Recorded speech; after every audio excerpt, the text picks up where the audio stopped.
Hello everyone, আসসালামু আলাইকুম। আজকে ইফতারের জন্য বানালাম মজাদার সুজির হালুয়া। ইফতারের জন্য ঝটপট এই রেসিপিটি করে নিতে পারেন, অবশ্যই কাজে আসবে। তো চলুন পুরো রেসিপিটি দেখে নেওয়া যাক। তার জন্য প্রথমে আমি কিছু সুজি ভালো করে ভেজে নিচ্ছি। সুজিটা ভেজে নেওয়া হয়ে গেলে কিছু বাদামও ভেজে নিব।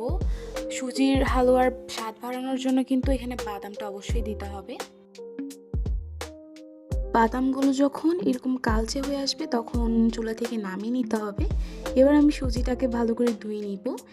অনেকেই সুজিটা না ধুয়ে বানিয়ে ফেলে, আমার সুজিটা ধুয়ে বানাতে খুব ভালো লাগে। 3-4 বার পানি নিয়ে নিই, সুজিটাকে আমি ভালো করে ক্লিন করে নিয়েছি। এবার একটা ফ্রাই প্যানের মধ্যে আমি কিছু দুধ দিয়ে দিচ্ছি। এখানে আপনারা চাইলে লিকুইড দুধটা আপনাদের ইচ্ছা মতো ইউজ করতে পারেন। আমি এখানে খাঁটি গরুর দুধ যেটা আছে সেটা দিয়েছি।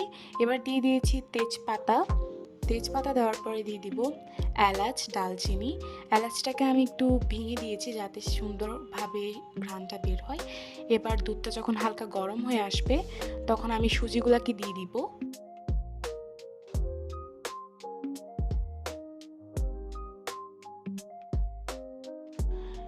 সুজিগুলো যখন এভাবে ফুটতে শুরু করবে তখন আমি দিয়ে দিয়েছি চিনিটা আপনারা স্বাদ মতন ইউজ করবেন। এবার নেড়ে চেড়ে সুজিটাকে ভালো করে দুধের সাথে হয়ে নিতে হবে। আমি এখানে স্বাদ মতো লবণও দিয়েছি।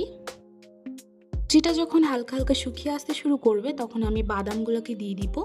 বাদামগুলোকে দেওয়ার পর ভালো করে নেড়ে চেড়ে হয়ে নিতে হবে। পানিটা যখন শুকিয়ে যাবে তখন কিন্তু সুজিগুলো ফুটে উঠবে। তো আজকের রেসিপিটা কেমন লেগেছে অবশ্যই কমেন্টে জানাবেন। আর রোজার সময় ইফতারে অবশ্যই বাসায় এটা ট্রাই করে দেখবেন, অবশ্যই ভালো লাগবে। And tata.